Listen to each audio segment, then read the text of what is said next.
Good morning, ladies and gentlemen, and welcome to the Constellation Energy Corporation second quarter earnings conference call. At this time, all participants are in a listen-only mode. Later, we will conduct a question-and-answer session, and instructions will follow at that time. As a reminder, this call is being recorded. I would like to introduce your host for today's call, Tim Flottenmesh, Vice President, Investor Relations. You may begin. Thank you, Kevin. Good morning, everyone, and thank you for joining Constellation Energy Corporation's second quarter earnings conference call. Leading the call today are Joe Dominguez, Constellation's Chairman, President, and Chief Executive Officer, and Shane Smith, Constellation's Chief Financial Officer. They are joined by other members of Constellation's senior management team who will be available to answer your questions following our prepared remarks. We issued our earnings release this morning along with the presentation, all of which can be found on the Investor Relations section of Constellation's website. The earnings release and other matters which were discussed during today's call contain forward-looking statements and estimates regarding Constellation, its subsidiaries, that are subject to various risks and uncertainties. Actual results could differ from our forward-looking statements based on factors and assumptions discussed in today's material and comments made on the call. Please refer to today's 8-K and Constellation's other SEC filings for discussions of risk factors and other circumstances and conditions that may cause results to differ from management's projections, forecasts, and expectations. Today's presentation also includes references to adjusted operating earnings and other non-GAAP measures. Please refer to the information contained in the appendix of our presentation and our earnings release for reconciliations between non-GAAP measures and the nearest equivalent GAAP measures. I'll now turn the call over to Joe. Thanks, Tim. Morning, everyone. Thanks for joining our call and for your continued interest in Constellation. We've got a terrific update for you today. Strong results, an increase in guidance, positive regulatory developments, and good progress on strategic transactions. But as always, we want to start off with the most important part of our business, our people. First, let me begin by recognizing Bob Lawless, who this week retired from Constellation's board after more than 25 years of spectacular service to Constellation and its predecessors as a board member. From Constellation's early years as a standalone company, through our time as part of Exelon, and in the years since our separation, Bob has played a critical role in helping to position the company for the long-term success we enjoy today. He is one of a kind. On behalf of all of us at Constellation, I want to thank Bob for his leadership, his guidance, his friendship, and his dedicated service. We wish him all the best in retirement. Godspeed, Bob. Next, I want to thank the women and men of Constellation for delivering another strong quarter operationally and financially. During the mid-Atlantic heat wave ahead of the 4th of July holiday, our employees delivered, achieving a nuclear capacity factor above 99%, while safely managing our dispatchable generation fleet through challenging operating conditions as the new organization came together effectively. Their dedication and execution helped sustain grid reliability when our customers and communities needed it most. Constellation is a special company, and we pride ourselves in making our company a place where people want to spend a career doing important work for America. So we're especially gratified that Constellation has been named a great place to work for the 4th year in a row. As you know, this certification is meaningful because the recognition can only be earned through the direct input of our people. I'm also pleased to report to you that for the first time, Constellation has been recognized as a world's top business for people with disabilities. And finally, we were extraordinarily pleased to receive the Points of Light honor as one of the nation's 50 most community-minded companies based upon the positive impact we make every day through volunteerism and investment in our communities. Now, I know that some may think that these awards and recognitions are nice, but maybe not quite as important as the financial and operational results that we'll talk about in just a moment. We don't see it that way. We think our values are the most important things. And when I talk in a few minutes about what it takes to restart Crane and get the overwhelming public support, which we have, and do it in a place known for the worst moment in U.S. nuclear history, then I think you will come to understand why we believe our durable community values matter so much to our business. Now, turning to the quarter and our financial results, we delivered second quarter GAAP earnings of $1.42 per share and adjusted operating earnings of $2.55 per share. Given our team's strong commercial and operational performance year to date, we are increasing our operational earnings guidance range by 50 cents to $11.50 to $12.50 per share. Our midpoint is now what used to be the top end of the guide, and we still have many opportunities to deliver more value this year. Shane will talk through the details in his remarks. Since our business and earnings outlook in March, we have made meaningful progress across several key focus areas, reinforcing our confidence in delivering long-term value for our owners. In March, I candidly shared that we were behind our targeted timeline for completing long-term agreements due to new uncertainty in the regulatory environment. I told you that we were hopeful that PJM, under FERC's oversight, would move quickly to provide needed clarity so that work critical to our nation's future might proceed forward. I know that many were skeptical that reforms could be accomplished quickly and feared that the PJM process would drag on for years, something we have unfortunately seen in the past. But those concerns have not materialized. Instead, we are seeing PJM, prompted by FERC, move at the necessary speed. And while additional work remains for PJM to get the details right, I am pleased to report that the progress is giving customers greater confidence to evaluate long-term solutions and move forward with planning and contracting activities.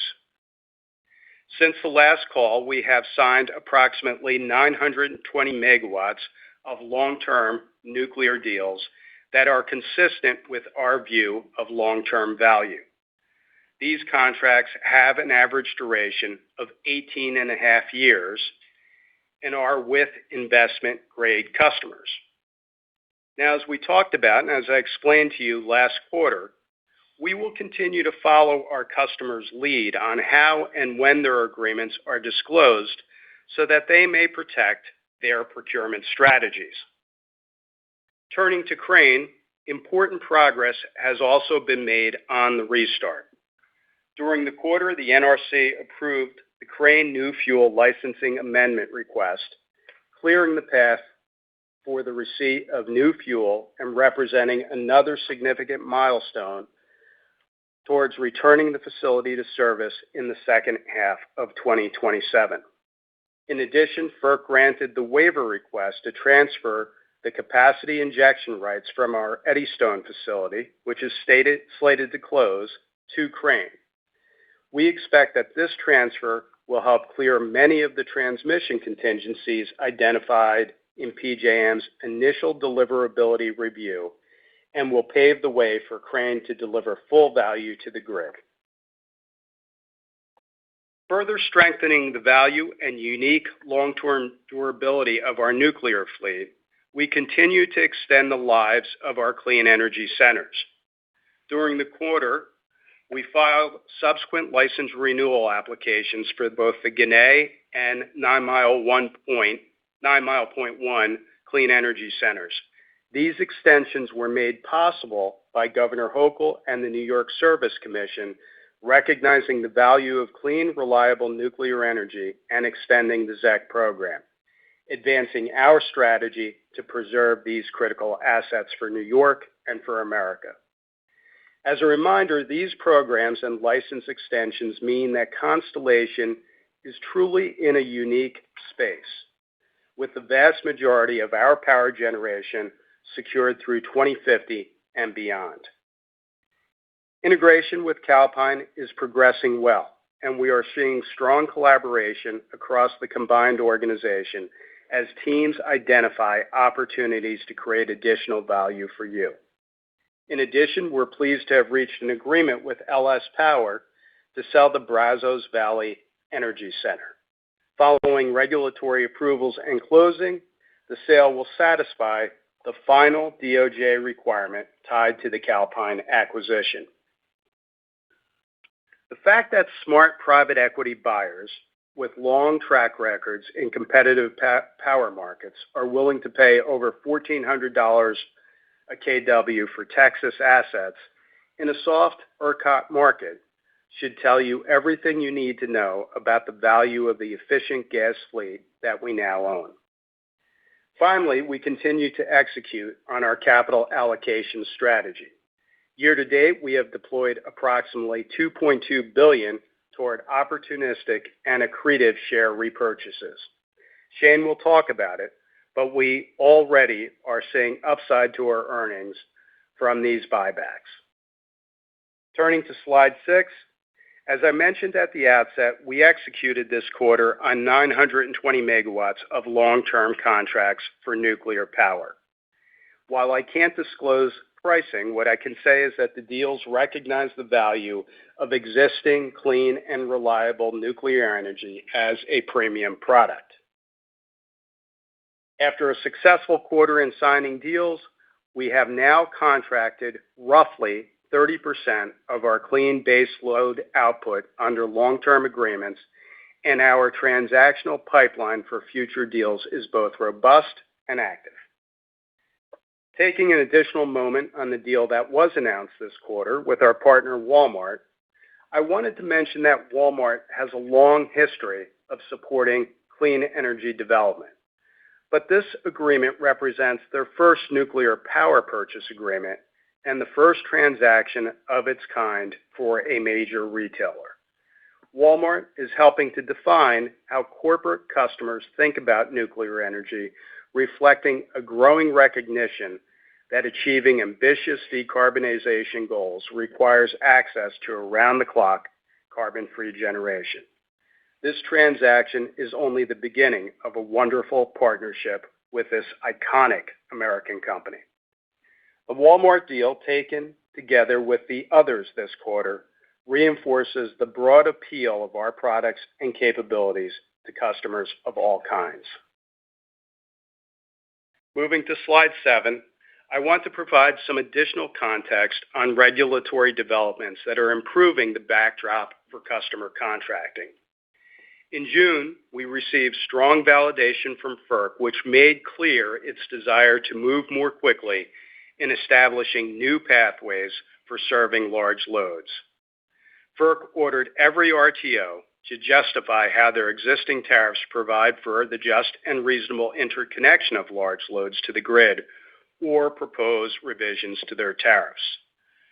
FERC also called balls and strikes on the rules for new transmission services for co-located loads and directed PJM to explain why it cannot make those services available more quickly. Beyond its support for exploring co-located solutions and pushing for speed in resolution, FERC has also demonstrated a willingness to consider innovative approaches that remove barriers to economic growth, including studying generation and load together at a common point of interconnection, something that Constellation has advocated.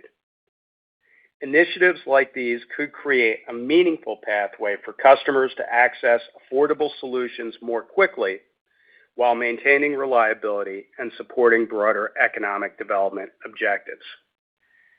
As these frameworks develop, the value of existing generation and infrastructure will become increasingly apparent. Our fleet is uniquely positioned to help meet these objectives by leveraging assets that are already operating, connected to the grid, and capable of supporting growing customer demand more efficiently than many other alternatives, even as we bring on new capacity to meet the growing demand. Last week, PJM released proposals for the Reliability Backstop Procurement, or RBP, and the Interim Resource Adequacy Service, or IRAS. While aspects of PJM's proposals need clarification and further consideration, we are now on a path for resolution and certainty, which will allow customers and suppliers to make investment decisions with greater visibility and confidence in the market rules. PJM has also established a clear target of 6.8 gigawatts for the RBP, and we are currently in the bilateral matchmaking process, which is intended to pair customers with new supply and reduce the amount of capacity ultimately required through certain central procurement. PJM has proposed conducting the procurement auction this fall, with results expected by year-end. Overall, we are pleased by the pace of progress. As those who have followed PJM for years understand, the speed at which FERC is requiring PJM to move is unprecedented, and many of the concerns we raised earlier this year on that front are being addressed. On a parallel path with the PJM and FERC processes, Constellation and other stakeholders are urging EPA to make clear that any curtailments ultimately directed by FERC tariffs should be excluded from the 50-hour annual limit for the use of backup generators at data centers. This could unlock meaningful optionality for our data economy customers while preserving reliability and reducing energy costs for all customers. Remember what we've discussed before. We have plenty of unused capacity in generation and in the wires grid over 99% of the hours of the year. We have a peak capacity concern, not an energy concern. The secret sauce here is to deal with the handful of peak hours that present reliability concerns, and at the same time to harvest the stranded capacity that exists every other hour of the year. If we do this right, then we can actually bring on these critical technologies and lower energy costs for everyday families and businesses. In conclusion, we still have some wood to chop here, but the direction and the speed are very promising. We urge PJM to keep it up. Turning to slide 8, I'm going to conclude my remarks on this slide and return back to the point that I made at the top about business values and our focus on communities. This slide talks about the fantastic progress we've made at Crane by creating a win-win-win for Pennsylvanians, the local communities, and our customer. I'm not going to drain the slide. You could read the words yourself. Instead, I want to draw a parallel between what it takes to build, operate, and start nuclear plants with what it takes to build, operate, and start data centers. And the basic point that I want you to consider is this. Like in the case of nuclear, the public reaction we are seeing to data centers in terms of moratoriums or opposition in places can be strong at times. No one can deny that. But as the Crane example shows, the concerns underlying the opposition to data centers are far from unsolvable. Indeed, I would suggest to you that if we can restart Crane at 3 Mile Island and earn overwhelming political and public support, then we can certainly earn the public support to build a 21st century data economy in our communities.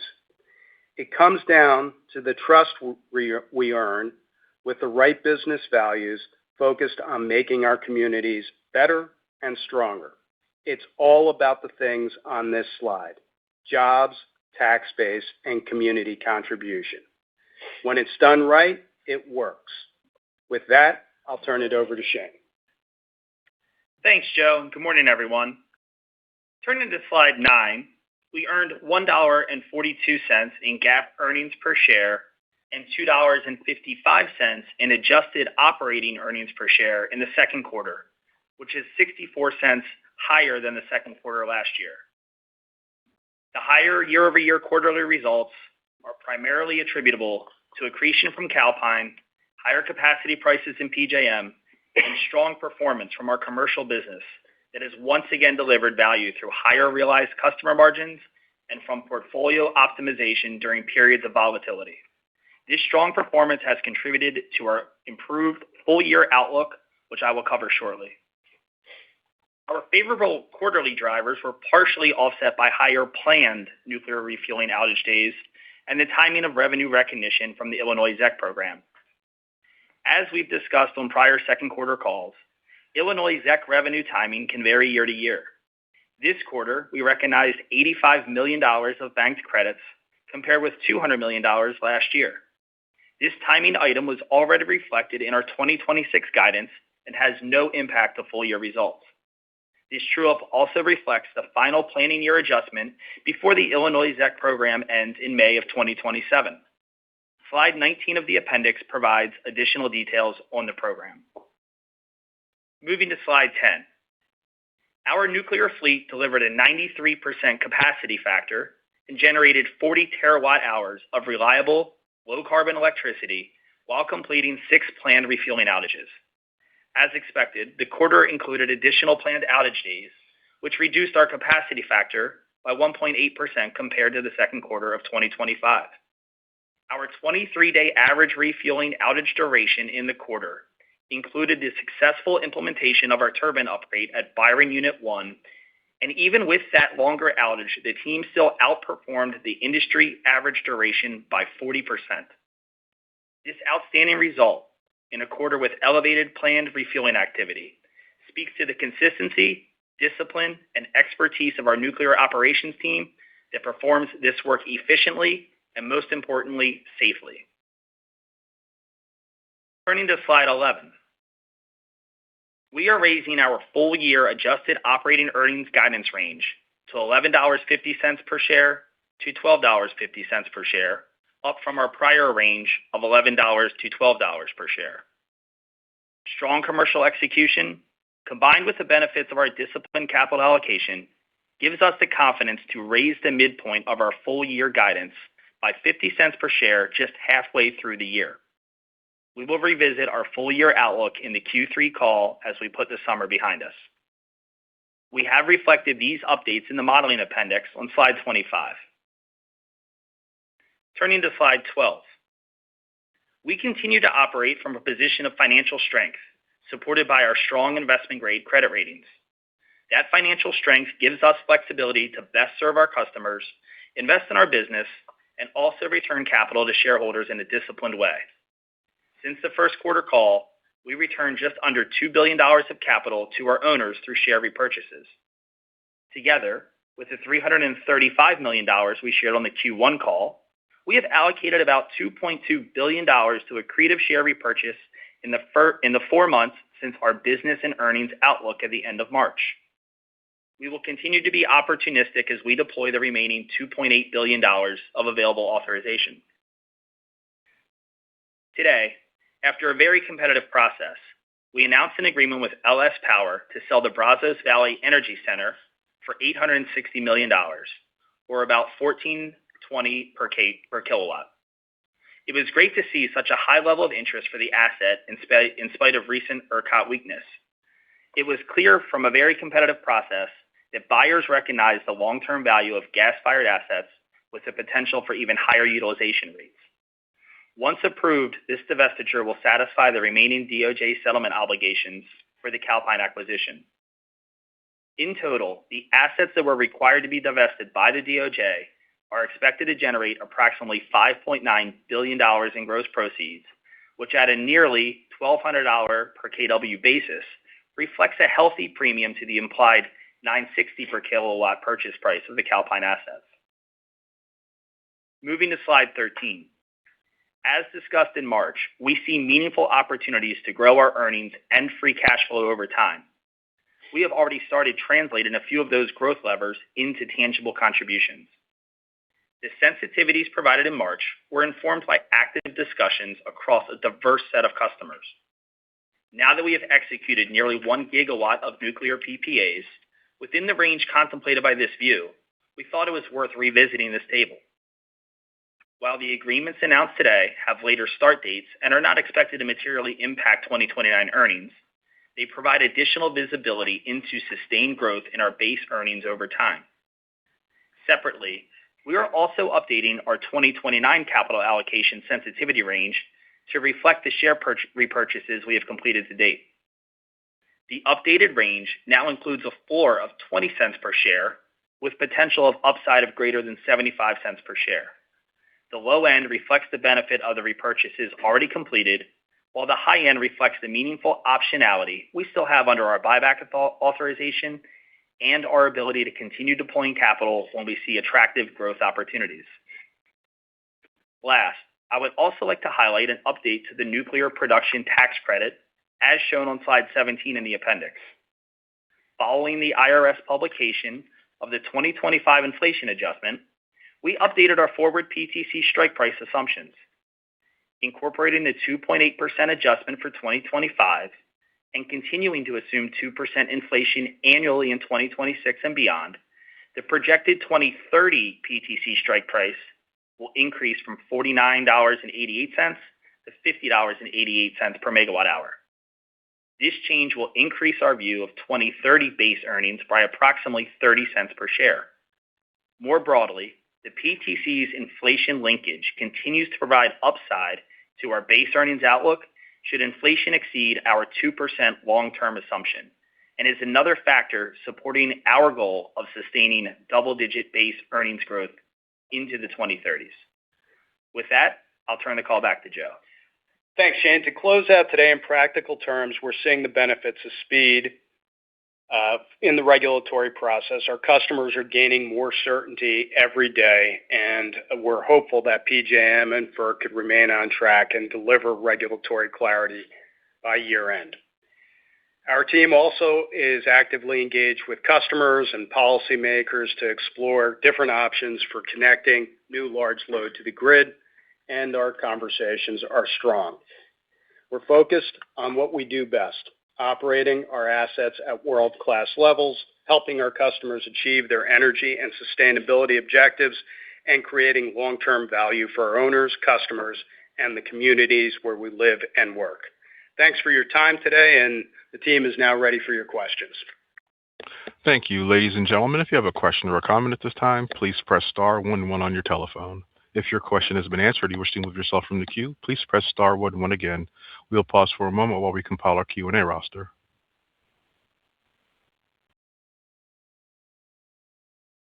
Our first question comes from Nick Campanella with Barclays. Your line is open.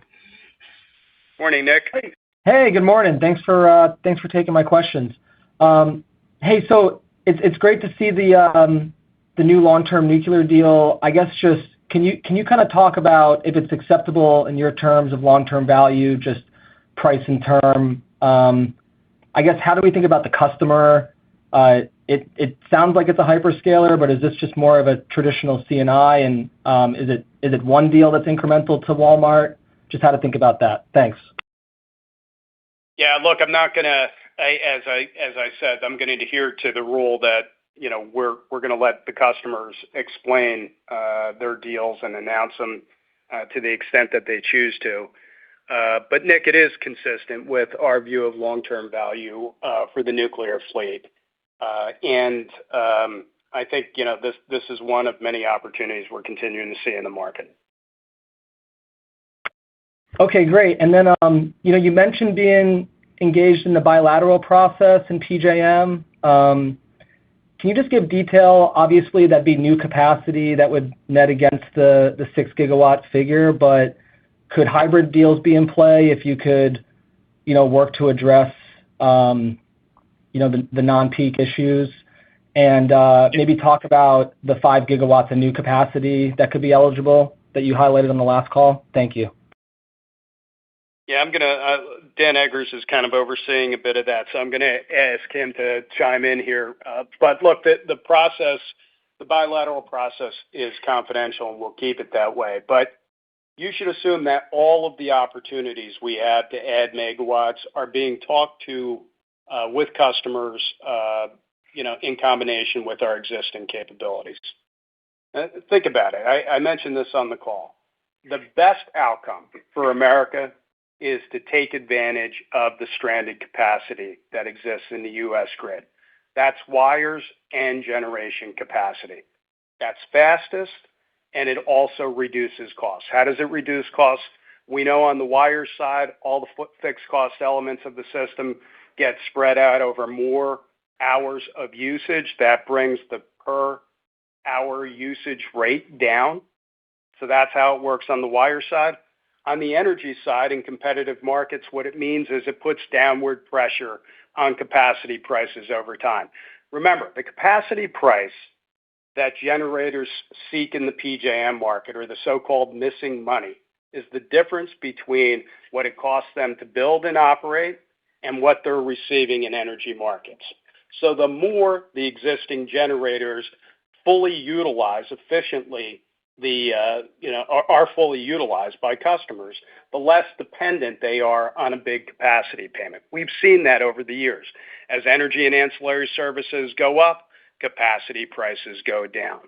So all of the incentives here for everyday families and businesses are aligned with tapping into this stranded capacity. Our customers know that.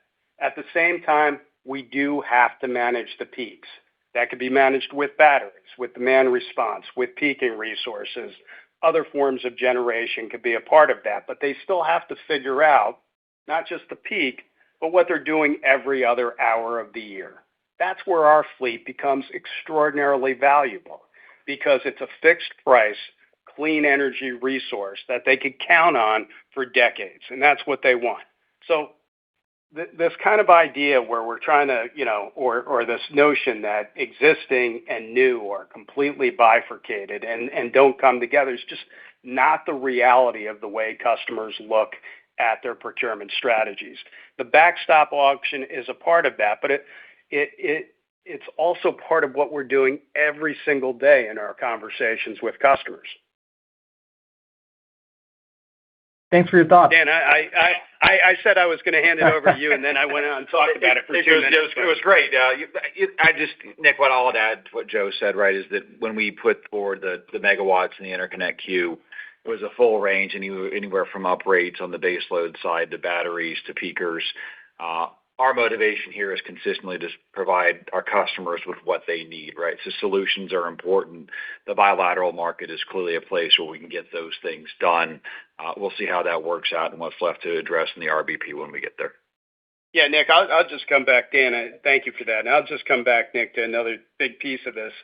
I think what EPA ends up doing here in its clarification process of its rules for the backup generation at sites is really going to matter, because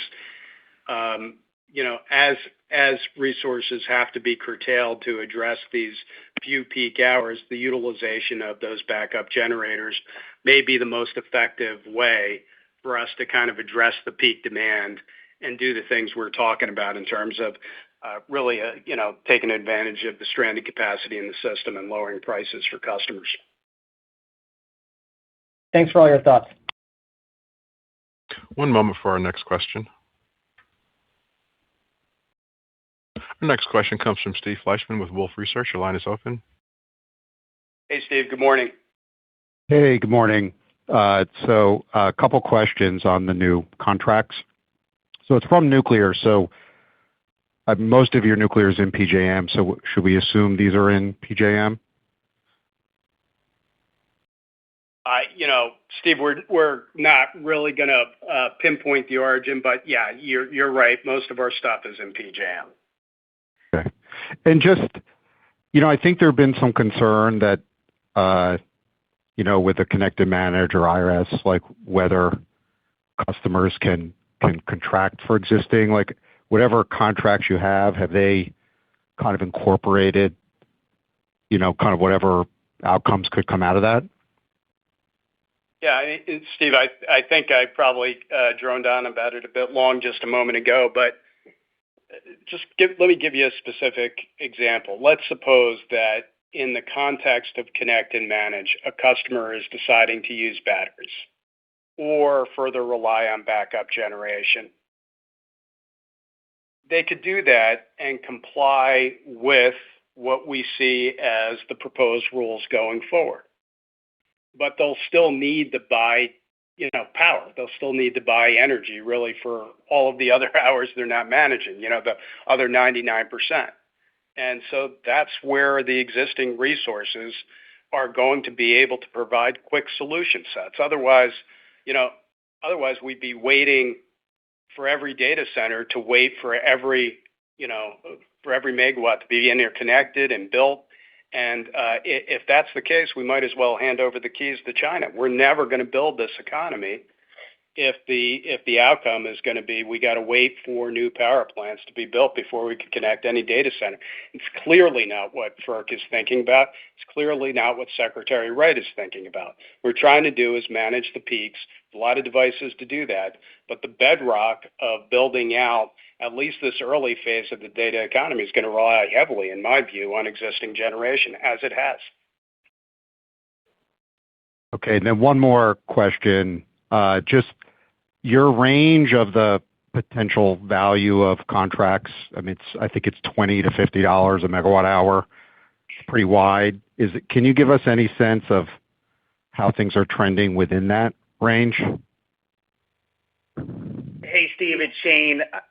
Again, to the point of trying to protect customer sensitivity around the exact pricing, we're going to keep that range as it is. I think it is important to note that when we provided that disclosure in March, we were obviously talking with a number of different counterparties, and the transactions all fit that profile. So I think we're comfortable with keeping that sensitivity as it is.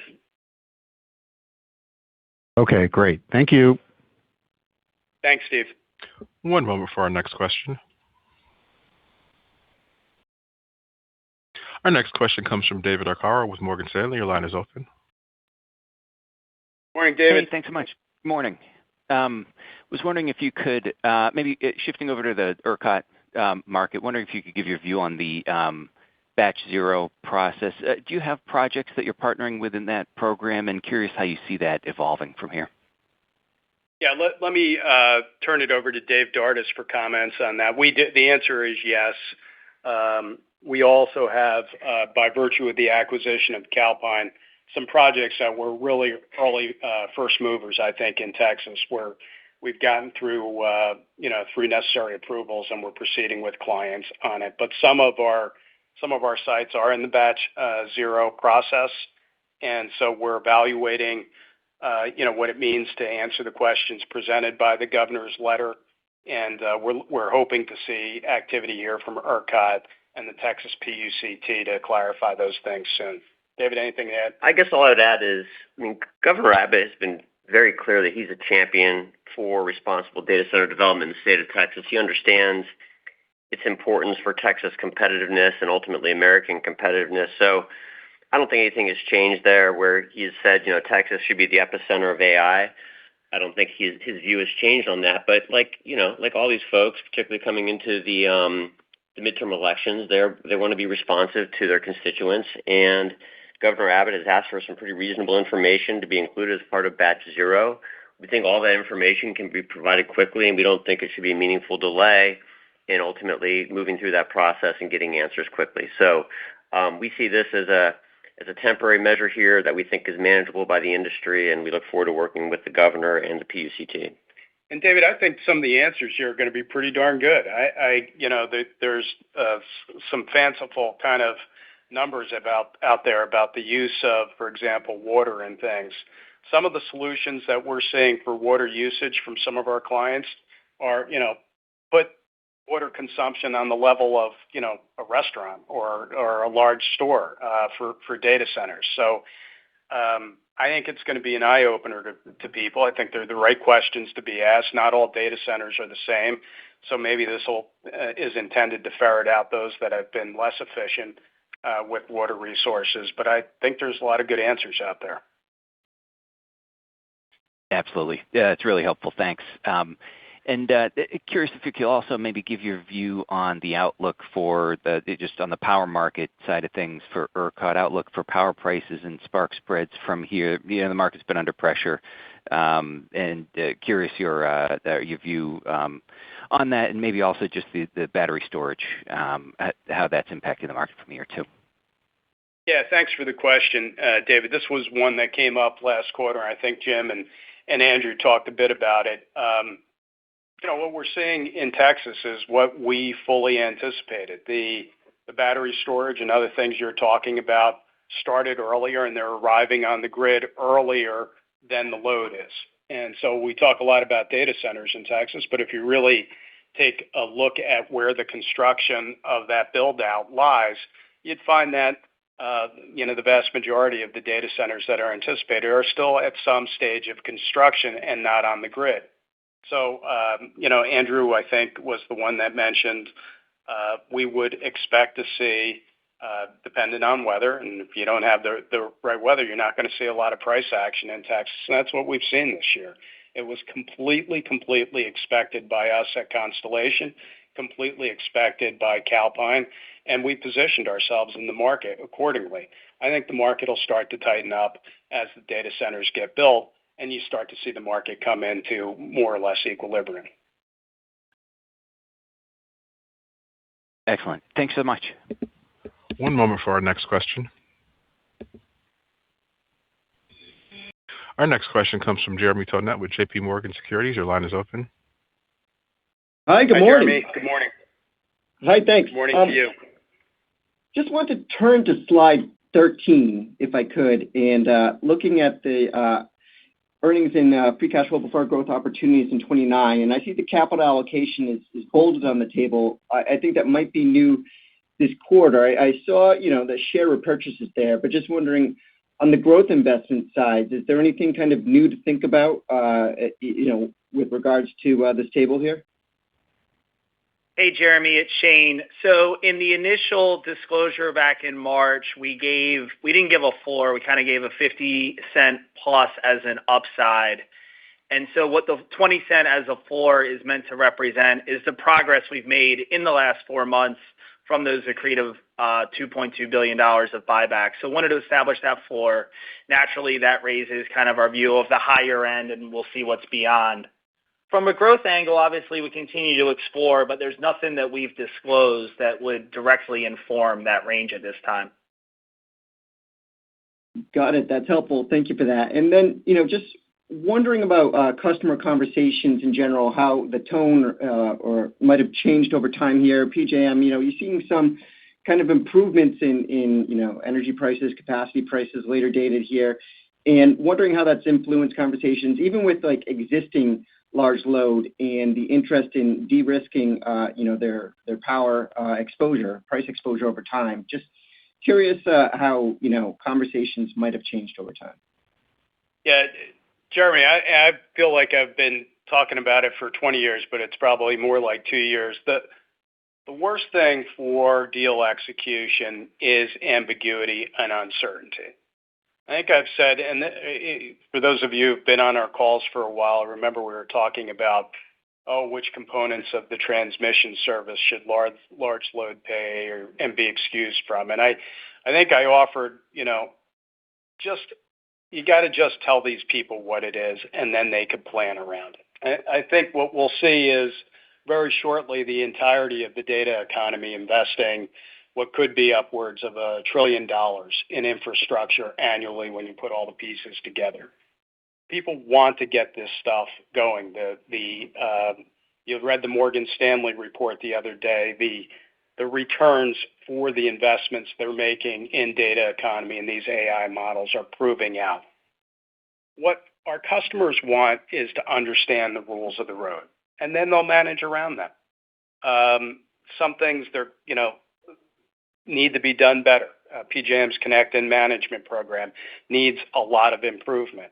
But the reality is, at the end of the day, the rules and rule clarity are going to be the thing that are going to encourage deal flow for us and completion of these nation-critical projects for these large customers.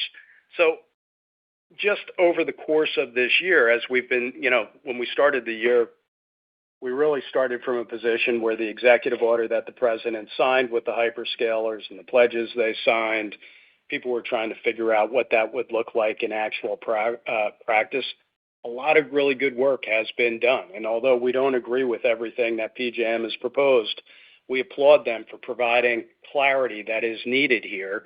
And quite naturally, that is fueling kind of a resumption of contracting activity. And I believe that once we do get clarity, we're going to see here in PJM, what we've seen in many places where deal flow will, kick off with a bit of a bang. Got it. That's helpful. I'll leave it there. Thank you. One moment for our next question. Our next question comes from Sophie Karp with KBCM. Your line is open. Hi. Good morning. Congratulations on a good quarter and announcements here, and thank you for taking my question.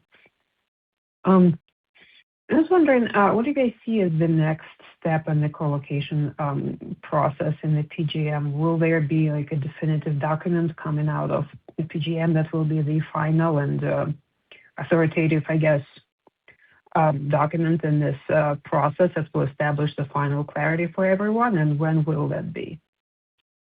Yeah, Sophie, and as you know, Constellation's been turning up the heat to get that moving more quickly. We've seen some extensions of time to answer that. In short, we think that we're going to see rule clarity in the first to second quarter of 27 in terms of co-location, far ahead of where PJM might have been before, where they were targeting 2029. So this is an area where FERC has put some good pressure on PJM and the RTOs to provide some clarity. We have some ideas. One of those things I mentioned in my prepared remarks was this notion of modeling load and generation at the same point of interconnection. So there, really what I'm talking about is adding batteries, adding other generation resources at existing operating generating facilities, and then co-locating a load there. So you might have a data center next to an existing power plant, but that power plant has supplemental capacity capability through the incorporation of batteries and other devices. We think those hybrid solutions of mixing new capacity resources, existing generation, and co-locating that with load, that's the promise we see going forward. We still, that's moving a little bit slower still than we wanted, but a lot faster than was anticipated at the beginning of the year. But in answer to your question, I think with the 90-day extensions, we're expecting a response from PJM here in about the November timeframe. I'm looking at David. Does that sound right, David? That's right. And then an order from FERC in the first to second quarter of next year. Thank you. Great. And then just a higher level question. You've been allocating capital to share buybacks quite a bit, and that makes sense given the valuation and opportunistic nature of that. How do you think about jumpstarting the cycle of investing organically into maybe new builds in addition to the nuclear restart you're working on? Is there a place in the U.S. that you think is where the economics work for that right now? We're having some good conversations in New York about the future of nuclear, but there's nothing right now that I would describe as imminently on the horizon for investment in new nuclear. What you're seeing us do, and what you'll see us continue to do here, is to prepare our sites for new nuclear development, because that work's got to get done anyway, the permitting, the early site permits that are needed. So we want to, when we've been able to figure out the construction schedule and pricing and the customers on the other side of that, we want to have a bunch of different locations where customers could come. New York is a very exciting opportunity for us, and that's something we're pursuing with Governor Hochul and her administration. But it's not yet going to show up on financial disclosures for capital. It's not that imminent. Got it. Thank you. That's all for me. You bet. One moment for our next question. Our next question comes from James West with Melius Research. Hey, good morning, Joe. Hi, James. Joe, you've been kind of somewhat of a lone but kind of clarion voice here in the market about some of the stranded generation assets or underutilized assets, while a lot of people have been beating the drum on new generation. And I think you've laid out your reasons why already, but I'm curious from the customer standpoint, as you're talking to them about this latent capacity, what's their view on that? Are they willing to say, hey, here, it's ready to go, we'll build infrastructure next to it or near it? And then are they also talking about, hey, are you willing to build a little more capacity, but we'll start with the existing capacity? Kind of how is that conversation evolving with the customers? Hey, definitely all of the above. One of the things that it really has just been remarkable is the level of sophistication that our clients now possess about the grid is, as good as, the energy companies themselves. That quite honestly, not to insult anybody, it wasn't true 2 years ago. Sure. And so this kind of combination of resources and what batteries could do, what demand response could do, all of our sophisticated customers understand that. And, I appreciate you give me a bit of a shout out for being a clear voice, but I think the most powerful voice on this subject has actually been Department of Energy Secretary Chris Wright, who's been saying exactly what I've said on these calls now for 3 years. And that's been now backed up by study after study from Duke and Brattle and many others who have talked about the same thing. So sometimes when we talk about capacity, it is for the layperson easy to confuse that with energy, and it gets really complicated pretty quickly in our business. But our clients understand it, and what they seek from us is all of the above, really. I think you're seeing that basically in our contracting, where we're relicensing facilities that are adding life. We're talking about uprates with clients. That's exciting. You saw that in the Walmart deal. But it doesn't operate to the exclusion of recognizing that the existing megawatts have an important role to play in this ecosystem. Right. Gotcha. And then you mentioned batteries as well. Is the battery technology evolved to the point now where real significant long duration storage is available to help backstop the grid? Yeah, I think batteries are already doing that. We're talking a bit of that about the effect we're seeing in Texas of batteries. Now that's when we talk long duration, you got to get pretty into the weeds here, but I'm talking about it, just to be clear, about 4-hour batteries. And we continue to think that 4-hour batteries have a very big role. And as you know, Calpine has been one of the U.S. leaders in terms of the development and integration of those batteries. And now at Constellation, we're drawing on that substantial expertise. Got it. Thanks, Joe. Thank you. One moment for our next question. Our next question comes from Julian Dumoulin-Smith with Jefferies. Your line is open. Morning, Julian. Hey, good morning, team. Hey, thanks for taking the time. Joe, team. Hey, look, a couple clarifications here. Starting with bilaterals, if you can. I know you said it was confidential, but can you speak a little bit to the timing, right? In as much as obviously the RBP is somewhat specific on when it goes down, how do you think about the timeline here in as much as where are you in those negotiations vis-a-vis this potential RBP coming up in the next couple of months? Is it lagged by a couple of months here, thereafter, or is it even prior? How do you think about that and the considerations that may be playing out therein? Yeah, Julian, and I'm sorry, I had intended to be clear earlier, but I think the RBP is one avenue, but it is not the exclusive avenue for customer conversations. And indeed, I think customers will consider whether they want to participate in that or do something completely separate, bilaterally separate, as they've done, now for a couple of years before this PJM process was even dreamed up. So I think kind of all of that is playing out. What customers want to understand is what I'm doing in contracting space going to meet the requirements in a future PJM rule such that I could be assured that I'm compliant, right? And I understand what my backup and curtailment responsibilities might be. So as we get to some clarity here in terms of what PJM is proposing, they're able to do that. They're able to say, yeah, I don't know exactly yet. It's not been rubber stamped by FERC. Not that rubber stamp is a bad phrase here, but it hasn't been approved by FERC. But I understand what PJM's proposing, and now I could start crafting a strategy to meet any requirements that come out of that. The backstop is a piece of that, but it may not be that each client is going to depend on the backstop. It's just one other avenue for meeting the requirements. Hey, Julian, if I would add to totally understand. Yeah.